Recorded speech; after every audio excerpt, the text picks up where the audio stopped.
Baik, bismillahirrahmanirrahim. Nawasilu darsanal ikhwah min kitab Mulakhas Qawaidul Lughah Al-Arabiyyah.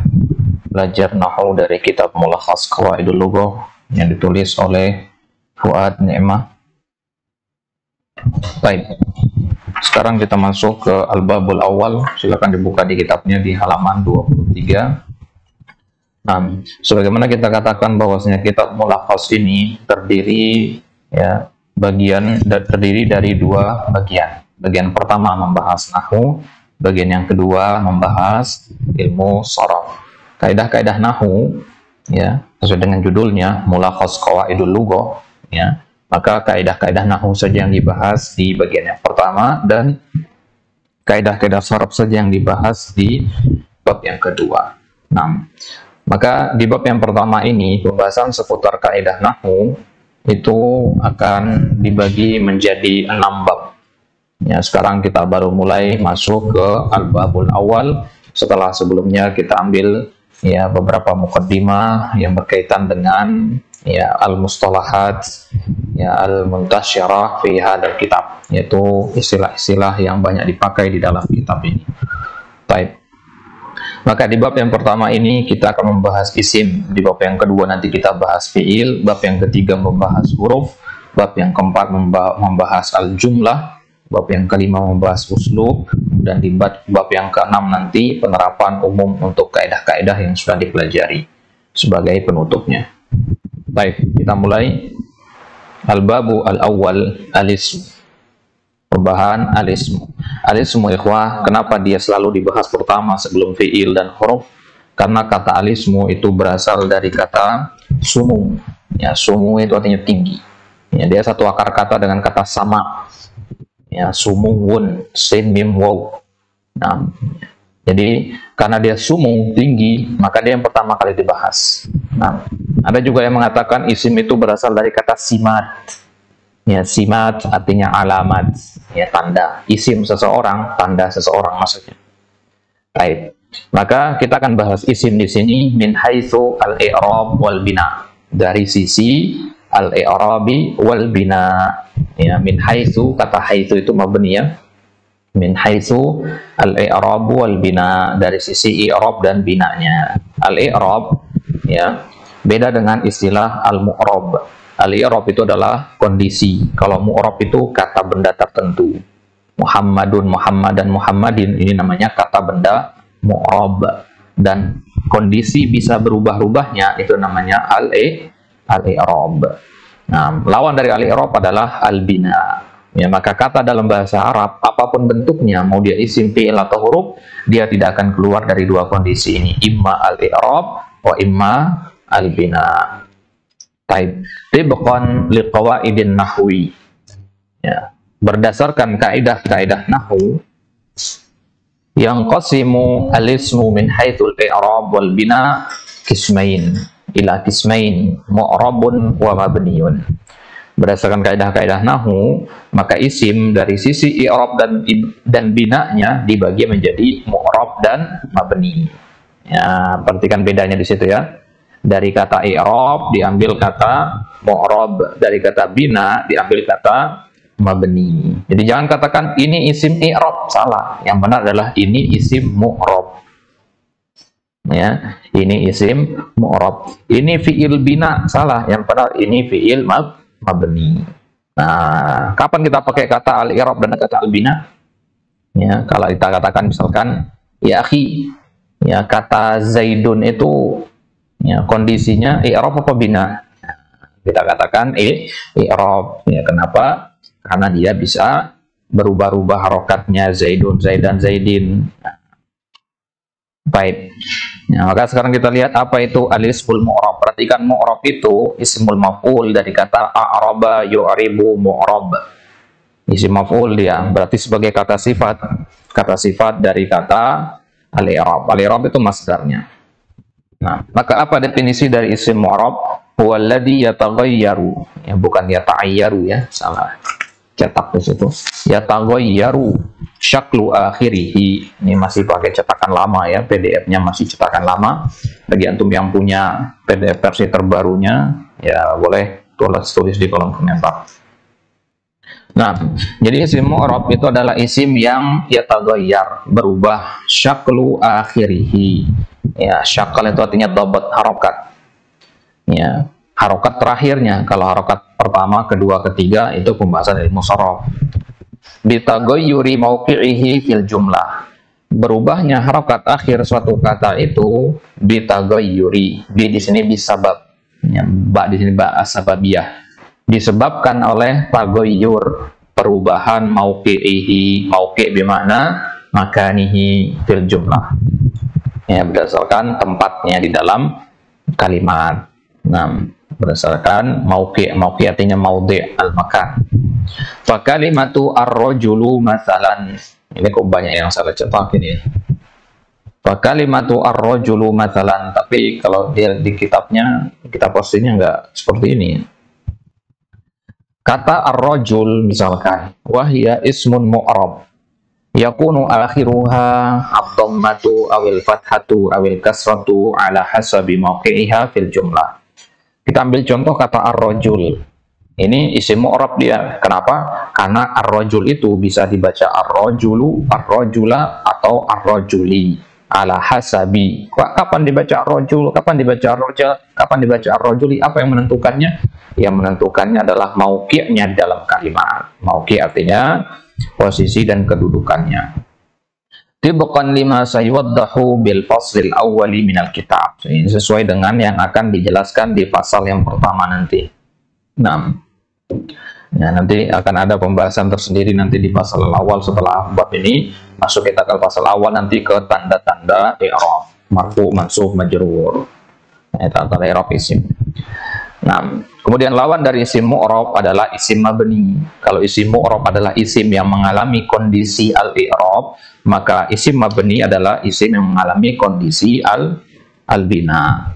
Baik, apa itu al-ismul mabni? Huwa alladhi la yataghayyaru syaklu akhirih bitaghayyuri mauqi'ihi fil jumlah. Yaitu sebuah kata yang dia tidak berubah harokat akhirnya, ya meskipun posisinya di dalam kalimat berubah. Jadi mau diletakkan dimanapun dia, ya harokatnya tetap konsisten sama. Kalimatu nahnu, masalan, contohnya kata nahnu. Ya, nahnu ini domir. Wahia ismun mabni, ini kata benda yang mabni dia. Domir itu semuanya mabni. Yakunu akhiruha daiman ad-dhammatu aina ma waqa'at fil kalam. Harokat akhirnya pasti tetap dhammah, nu. Ya. Daiman, selalu dia, ya, aina ma waqa'at fil kalam, dimanapun dia terletak dalam sebuah kalimat. Kadzalika kalimatu hadhihi wa hiya ismun mabniyun. Kata hadhihi tetap harokat akhirnya juga daiman al-kasrah aina ma waqa'at fil kalam. Nah, lantas sekarang apa saja isim-isim yang mabni itu? Hafalkan ini. Al-asmaul mabniyah hiya dhamair. Nah, ya, berarti terbatas jumlahnya kan? Isim-isim mabni itu terbatas jumlahnya. Dari sini bisa kita katakan sebuah kaidah bahwasanya asal dari isim itu adalah al-i'rab atau al-bina. Al-i'rab karena al-bina jumlahnya sedikit, bisa dihitung. Ya, apa saja al-i'rab, ya, atau yang mu'rab, itu yang akan kita lihat sekarang di sini. Ya, ya. Maka kaidahnya adalah al-aslu fil asma'i al-i'rabu. Ya, al-aslu fil asma' al-i'rab. Hukum asal dari isim adalah i'rab. Nah, berarti kalau dia mabni, ada nggak? Ada isim yang mabni, dan itu jumlahnya hanya beberapa saja. Ya, maka hafalkan yang jumlahnya beberapa ini. Nah, itu kaidahnya ya. Hukum asal dari isim adalah i'rab, ya, atau mu'rab. Baik. Wal asmaul mabniyah hiya dhamair. Isim yang mabni itu hanya ada beberapa bagian saja. Yang pertama adalah ad-dhamair, domir. Ya, ganti huwa, huma, hum, ya, huma, dan seterusnya. Kemudian yang kedua asmaul isyarah, isim isyarah, hadza, hadhihi, dan seterusnya. Wal asma al mausulah, begitu juga isim mausul, alladhi, allati, dan seterusnya. Kemudian asma usyarat, ya, ya, man, ma, in, ya, kemudian asmaul istifham, ya, hal, kaifa, mata, dan seterusnya. Wa ba'du dzuruf, beberapa dzaraf, ya. Dzaraf itu kata keterangan, kemudian dzaraf makan atau dzaraf zaman. Wa asmaul af'al, isim fi'il, amin, sah, dan seterusnya. Wal a'dad al murakkabah, dan ya angka-angka yang tersusun. Ya, angka-angka yang tersusun itu maksudnya angka 11 sampai angka 19. Itu namanya al-a'dad al murakkabah, kecuali angka 12. Ya, al-a'dad al murakkabah itu angka 11 sampai angka 19 kecuali angka 12. Baik. Nah, wa sayatimmu syarhul asma'il mabniyah fil fasl tsani min al-kitab. Ya, dan nanti akan ada datang penjelasan masing-masing dari isim mabni ini satu persatu. Domir itu apa, isim isyarah itu apa, nanti akan dibahas di masing-masing bab tersendiri. Baik. Maka kemudian kita masuk ke al-faslu al-awwal, al-ismul mu'rab. Baik. Pasal yang pertama dari bab yang pertama. Nah, jadi di bawah bab itu ada pasal-pasal. Nah, di pasal yang pertama dari bab yang pertama ini kita akan membahas tentang al-ismu al-mu'rab dulu. Nah, ada berapa pasal yang akan kita bahas di bab yang pertama ini? Nah, ya, di bab yang pertama ini nanti akan ada banyak pasal yang akan kita bahas. Ya. Kita mulai nanti dari isim mu'rab, ya. Kemudian di pasal yang kedua, ya, nanti kita bahas apa namanya, pembahasan isim mabni, ya.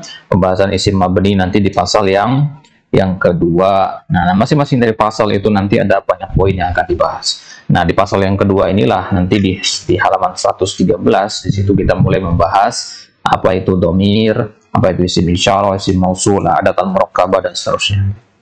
Baik. Kita mulai dari al-ismul mu'rab. Al-ismul mu'rab sesuai dengan namanya, walladzi yataghayyaru syaklu akhirih bitaghayyuri mawqi'ihi fil jumlah. Wa yanqasimu al-ismul mu'rab ila marfu'in mansubin wa majrur. Nah, isim ini kita berbicara masalah isim sekarang. Isim itu hanya bisa marfu, mansub, dan majrur. Jadi tidak ada istilahnya isim itu majzum. Ya. Ya, jadi antum katakan nanti ismun marfu'un bisa, mansubun bisa, majrurun bisa. Muhammad misalkan, Muhammadun marfu, Muhammadan mansub, Muhammadin majrur. Nah, jadi kata benda dalam bahasa Arab, hukum asalnya dia bisa mengalami tiga hal ini. Normalnya kata benda itu bisa marfu, bisa mansub, dan bisa majrur. Nah, ini antum harus pahami normalnya. Nanti antum akan paham sendiri apa itu mamnu minas sharaf. Ya. Nah, jadi isim normalnya dia bisa marfu, bisa mansub, dan bisa majrur. Tapi kalau hanya satu saja, marfu saja, mansub saja, majrur saja, itulah mabni. Ya. Ya, artinya mabni itu dia nggak berubah-ubah. Ya, kalau kata benda bisa marfu, normalnya dia bisa mansub, bisa majrur juga, gitu. Nah, tapi kalau tidak bisa, maka dia mabni berarti. Baik. Ya. Kita mulai al-ismul marfu. Kita mulai dari yang marfu dulu. Ya. Sesuai dengan namanya marfu, artinya sesuatu yang diangkat. Maka dia yang pertama kali dibahas. Ya, marfu dulu, baru mansub, baru majrur, kan gitu tahapannya, ya. Awalan alamatu rafil ismi. Kita akan bahas dulu tanda-tanda rafa'nya sebuah isim. Apa bedanya marfu dengan rafa'? Perbedaannya sama seperti mu'rab dengan i'rab. Kondisinya itu namanya rafa'.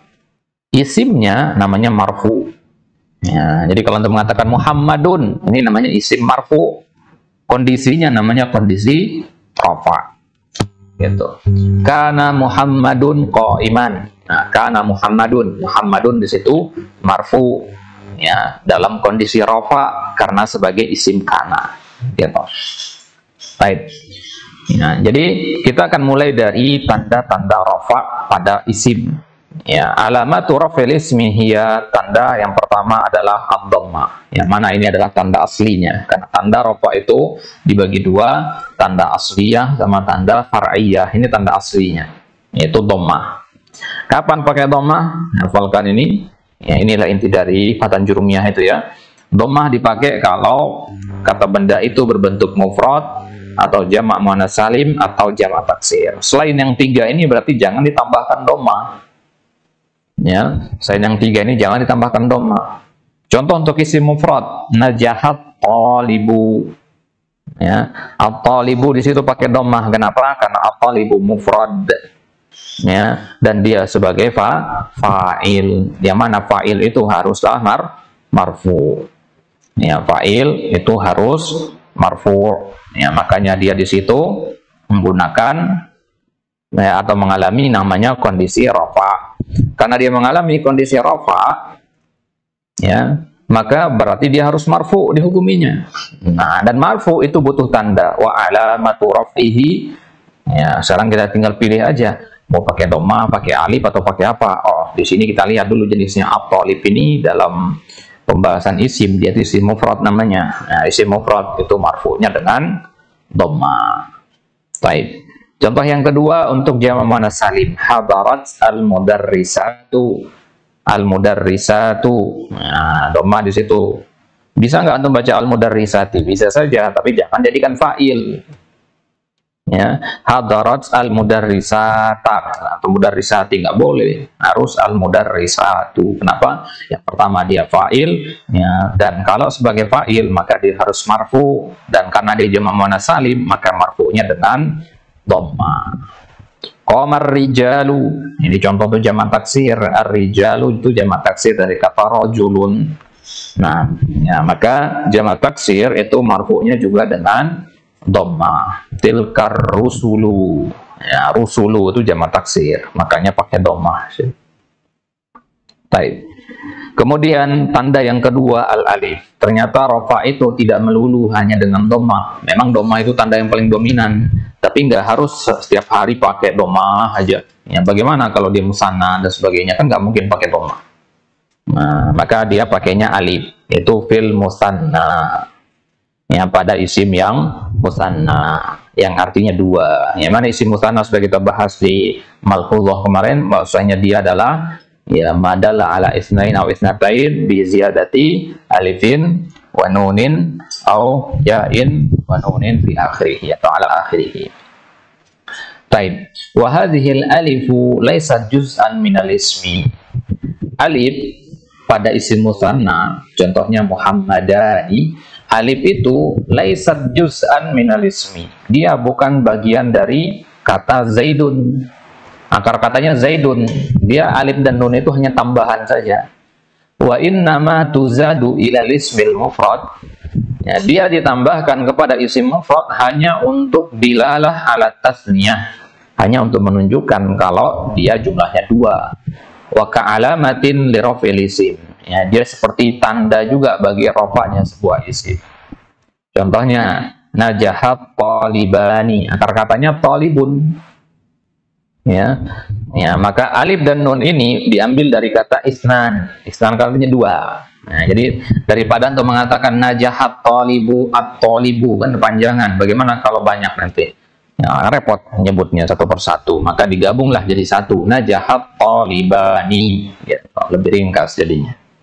Nah, maka ya at-talibani bagaimana i'rabnya nanti? Itu mengatakan at-talibani fa'il dari kata najaha, yang mana fa'il pasti marfu' wa alamatu raf'ihi al-alif. Limadza? Li'annahu musanna. Ya, lebih tepatnya musanna mudzakkar. Mau dia mudzakkar atau muannas, ya sama-sama. Sama-sama pakai alif. Contoh yang kedua, at-ta'iratani aliyatani. Aliyatani, ya, atau at-ta'iratani, dua-duanya marfu di situ. Dan dua-duanya muannas. Nah, dan dia musanna. Ya, musanna muannas. Nah, bedakan antara musanna sama muannas ya. Musanna itu dari kata isnan, muannas itu dari kata unsa. Ya, unsa artinya perempuan, ya. Musanna artinya dua, musanna muannas. Baik. Maka bagaimana i'rab at-ta'iratani? At-ta'iratani kata benda letaknya di awal. Nah, kata benda di awal itu adalah mubtada, definisi dari mubtada. Maka i'rab at-ta'iratani mubtada marfu, ya. Karena mubtada itu bagian dari al-marfu'at. Nanti kita akan baca juga apa saja yang marfu. Nah, marfu'un, yang namanya marfu pasti ada tanda rafa'nya. Wa alamatu raf'ihi al alif limada li'annahu musanna. Aliyatani khabarnya. Baik. Kemudian tanda yang ketiga dari tanda-tanda rafa adalah al wawu fi jam'il mudzakkar salim. Kapan pakai wawu? Pada jamak mudzakkar salim. Sudah kita bahas definisi dari jamak mudzakkar salim, ini tidak perlu diulang. Ya, kapan lagi pakai wawu selain jamak mudzakkar salim? Pada al-asma al-khamsah, ya, pada isim yang 5. Isim itu ada jutaan, banyaknya banyak sekali isim. Nah, dari sekian banyak itu hanya 5 yang spesial. Apa itu isim yang spesial ini? Ya, dia spesialnya kalau isim normal, isim mufrad, itu tadi kan kita katakan isim mufrad marfu'nya dengan dhamma. Abun mufrad nggak? Mufrad, tapi dia nggak bisa pakai dhamma. Ya, spesialnya di situ dia. Jadi dia dikatakan isim yang spesial karena dia meskipun mufrad tetap nggak bisa marfu dengan dhamma. Marfunya dengan apa dia? Dengan wawu. Ya, jadi abun, lah mana wawunya? Nah, ditambahkan abu jadinya. Ya, tambahkan ka, abu ka. Ya, dan spesialnya lagi, ya kata abun ini haruslah dia mudhof. Abu ka, harus ada ka-nya itu. Abuhu, abuna, dan seterusnya. Nah, jadi dia harus mudhof. Tapi kalau dia nggak mudhof, ya isim normal, jaa abun, selesai. Nah, kalau dia mudhof, disitulah kita tambahkan wawu itu. Jaa abuka, akhuka. Ya, jadi ada wawu tambahan di belakangnya. Abuka, akhuka, hamuka, fuka, zumalin. Nah, baik, jadi abun bapak, akhun saudara laki-laki, hamun ipar, fu mulut, zu orang yang memiliki. Nah, wawul jama' laisa juz'an minal isim.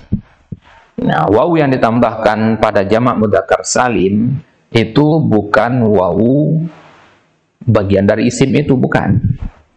Ya, misalkan untuk mengatakan al muslimuna, akar katanya kan al muslimu. Itu akar kata aslinya. Ya, wawu yang ada pada kata al-muslimuna, wawu itu bukan bagian dari isim, dia wawu jamak namanya. Ya, tujuannya apa? Wawu jamak itu wa innama tuzadu ilal ismil mufrad lidilalah alal jamak. Tujuan yang pertama untuk menunjukkan kalau dia itu jamak. Makanya namanya wawu jamak. Ya, dengan adanya wawu ini kita tahu oh dia jamak. Ya. Bagaimana membedakan antara muslimun dengan muslimuna? Dengan adanya wawu itu kan, ya coba nggak ada wawu ini, bacanya sama kan, muslimun. Nah, kalau ada wawu panjang jadinya muslimun. Ya, panjang pendek doang sudah ya merubah arti. Muslimun satu orang, muslimun ya 2 harokat 4 harokat dalam Al-Quran ya sudah menjadi jamak. Nah, itu fungsi wawu yang pertama. Yang kedua, wa ka'alamati raf'in, sebagai tanda rafa dari ya al-muslimuna. Nah, karena al-muslimuna bisa juga dibaca al-muslimina nanti. Nah, bagaimana membedakannya? Kalau dia rafa al-muslimuna, kalau dia mansub atau majrur, ya, nasab atau jar al-muslimina. Nah, baik. Contohnya misalkan hadarul muhandisuna, ya. Muhandisuna di situ ada wawu, di situ wawu jamak, ya. Jaa akhuka min asma'il khamsah, jaa akhuka, ya. Wawu di situ ya marfu karena dia asmaul khamsah. Baik, jelas ya. Baik, baru kemudian ada malhuzah di sini, catatan tambahan ya. Tusamma ad-dhammah alamatul raf'il asliyah. Ini disampaikan tadi ya. Dhammah itu disebut tanda rafa asli. Wa tusammal alif wal wawu alamatai ar-raf'i al-far'iyatain. Alif dan wawu itu tanda rafa yang far'i, yang cabang. Berarti kalau antum katakan misalkan fa'ilun marfu'un wa alamatu raf'ihi, ada 3 kemungkinan. Wa alamatu raf'ihi ad-dhammah, wa alamatu raf'ihi al-alif, wa alamatu raf'ihi al-wawu. Tergantung jenisnya nanti. Lihat yang marfu di situ apa. Nah, kelompokkan dia, identifikasi, klasifikasikan dia. Dia isim mufrad kah, musanna kah, jamak mudzakkar salim, jamak muannas salim atau bagaimana. Nah, jadi harus kita tahu jenis kata itu. Oh, ini namanya isim mufrad. namanya musanna. Bayangin kalau antum nggak bisa bedakan musanna sama isim mufrad, kacau kan? Nah, kadang talib itu kesulitan mengi'rab itu karena nggak tahu jenis kata yang sedang di-i'rab. Ya, ibarat orang disuruh bikin roti, ya di depannya ada tepung gandum, dia nggak tahu ini tepung apaan, ya gimana bisa jadi roti. Nah, maka yang pertama kali antum harus tahu bahan yang antum sedang i'rab, ya jenisnya apa. Oh, ini isim, itu yang pertama. Oh, kalau dia isim itu ada mufrad, ada musanna, ada jama'. Oh, ini mufrad. Ya, mufrad itu ada yang mudzakkar dan muannas. Oh, ini mudzakkar karena ada tanda, nggak ada tandanya dan sebagainya. Nah, jadi harus tahu jenis-jenisnya itu. Baik. Nah, maka ya kalau antum nanti mengirab, antum katakan fa'ilun marfu'un wa alamatu raf'ihi al-kasrah, jelas salah. Wa alamatu raf'ihi subutun nun, jelas salah. Ya. Afwan, kalau subutun nun benar ya, karena dia pada fi'il. Al-hasbun nun misalkan. Ya, kita ngomong isim di sini ya. Maka isim itu ada tiga tanda i'rabnya. Kalau dia tidak dengan dhammah, ya dengan alif. Kalau tidak dengan alif, ya dengan wawu. Nggak ada yang keempat dan kelimanya. Ya, kalau di kitab-kitab ditulis yang keempatnya, yang keempat subutun nun. Tapi subutun nun itu hanya pada fi'il saja. Nah, baik. Ya, kemudian catatan yang kedua, yurfa'u al-ismu al-mu'talul akhir bil alif. Isim yang mu'tal dengan alif, contohnya al-fata. Ini namanya isim apa? Isim maksur, ya. Ya, au bil ya, contohnya al-qadi. Ini namanya isim mangkus, ya. Maka marfu'nya tidak dengan dhammah, tidak dengan alif, tidak dengan wawu. Lah, tadi katanya cuma 3 tanda. Nah, ya, ini pecahan dari tanda yang pertama itu dhammah. Dia marfu'nya dengan dhammah, tapi ada tambahan dhammah muqaddarah. Jadi kalau antum bilang Muhammadun, ini domahnya kelihatan nggak? Muhammadun kelihatan, namanya domah zahirah namanya. Tapi kalau antum mengatakan Ja'al fata, al-fata mana domahnya? Nggak kelihatan. Maka namanya domah muqaddarah. Jadi domah itu ada yang kelihatan, ada yang tidak. Yang kelihatan itu namanya zahirah, yang tidak kelihatan itu namanya domah muqaddarah atau domah hukman, ya, takdirian namanya. Jadi secara hukum dia sebenarnya ada, cuman karena jenis isimnya adalah isim maksur, tidak bisa muncul itu si domahnya. Ya, karena al-fatah huruf terakhirnya kan sukun. Ya, kalau sukun nggak boleh, kita ganti dengan domah. Ingat domah itu ya adalah harokat asli, harokat awal, titik mula pertama isim itu domah dulu. Ya, sebelum antum mengatakan Muhammadin, terlebih dahulu dia Muhammadun gitu. Baik. Maka dua jenis isim ini, isim maksur dengan isim mangkus, itu marfu'nya memang dengan dhammah dari 3 tanda itu, tapi namanya dhammah muqaddarah. Ya, nanti kita akan pelajari perincian tentang isim maksur dan isim mangkus di babnya sendiri. Yang penting paham dulu bagian ini. Insyaallah nanti akan ada pembahasan tersendiri tentang dhammah muqaddarah ini. Nah, tapi bihadza ikhwah, ya kita cukupkan sampai di sini. Insyaallah taala kesempatan selanjutnya kita akan ambil kondisi rofaknya suatu isim. Artinya kapan isim itu dikatakan marfu? Dia marfu pada 6 kondisi. Nah, disinilah pembahasannya mulai agak sulit sedikit. Ya, masuk ke di sini barulah mulai agak susah sedikit nanti pembahasan lamul ibtida, pembahasan masdar muawwal, ya pembahasan apa namanya mubtada, kapan dia bisa nakirah, ya, di sini dia akan ya mulai agak sulit nanti. Baik, tapi ini penting untuk kita bahas. Baik, Allah taala ala wa alam, wasil fima ba'd insyaallah, wa naktafi bihadza. Sallallahu ala nabiyina Muhammadin wa ala alihi wa sahbihi wasallam.